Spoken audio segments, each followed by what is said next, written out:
In the wake of the worst ever terror attack on the state of Israel, the fighting is still continuing in small measure. It's useful now to compare some of the weapons in one of the most imbalanced powers between Hamas on the one side and Israel on the other. One, a terrorist group, the other, the Jewish state. Take a look, for example, at artillery, much of which has been used in this exchange so far.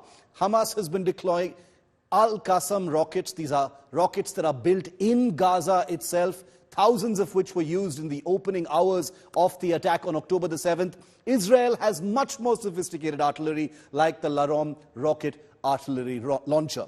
M302 rockets supplied by Iran, like much else, to the Hamas, which they've been using against Israel in many of those attacks, as opposed to the Iron Dome, one of the most sophisticated systems built to intercept those incoming rockets. The Fajr 5, another Iranian rocket used by Hamas. M109 howitzers, heavy artillery used by Israel. 120mm mortars also deployed occasionally by Hamas, compared to the much more sophisticated and advanced Atmos 2000 self-propelled howitzer. So that's as far as artillery is concerned. The Conquer's anti-tank guided missile, it's of Soviet origin, also known to be used by Hamas. But Israel has the formidable Merkava tank, which are going to be very much part of the siege of Gaza as we see it. Let's move from artillery now to small arms. We saw terrorist foot soldiers on a killing spree inside Israel on October the 7th. They were largely using some American rifles, but largely Kalashnikov rifles of the AK-47, AK-56 variety. Israel has its own small arms industries. Tavor rifles, which even the Indian army incidentally uses, are used in large measure. The Hamas uses PKM light machine guns. Israel has the Negev, a light machine gun, which also incidentally is used by the Indian army.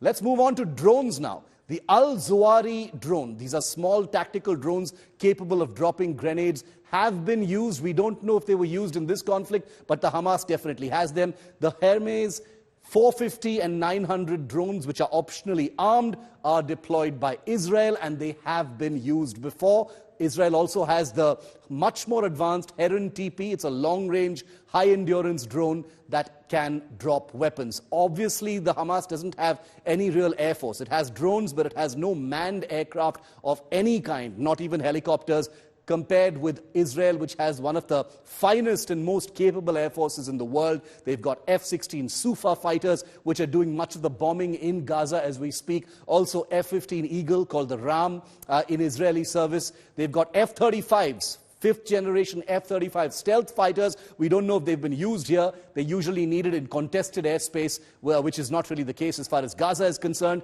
And the Mirage 5 derivative, called the Kafir, also in the Israeli Air Force. So that's what the power structure as far as weaponry really looks like. Now let's focus on how exactly Hamas prepared for this kind of a strike. As we told you, they've been preparing for years, from 2020 when they set up some of these training sites. And it was all happening right under Israel's nose. Now, this is where, in fact, the training sites were put up, which is right inside Gaza, but very, very close to the border with Israel. This is Israel, and this right here is the Gaza Strip. Right close to, in fact, Israel is where you had the earth being flattened out. Settlements very similar to the kibbutz being put up by these Hamas terrorists, essentially for the training purposes. This camp was just kilometers away from the Israel border. And yet their intel agencies failed to intercept that this kind of an attack was going to happen. And from that point, these Hamas terrorists, courtesy the training, including, by the way, training to use paragliders and land touchdown smoothly in several parts of Israel, they used all of that to get into several of the provinces in Israel. All of them, if you notice, lined up close to Gaza. So they didn't travel very far. But what they did is that they targeted heavily populated areas, these kibbutz as they're called, settlements, in several areas. Some of those provinces that we're highlighting for you. It was Kibbutz Be'eri that perhaps saw the worst atrocities, including the reported 40 babies being beheaded. It's in right now in Kfar Aza that you've got a lot of the Israeli military movement. all of these areas have seen a siege like they never have before. And that was courtesy the Hamas terrorists training very, very close to the border, which Israeli intelligence failed to really detect or take note of, despite the fact that they trained for this from 2020 all the way up to now, and then carried out this horrific attack in Israel.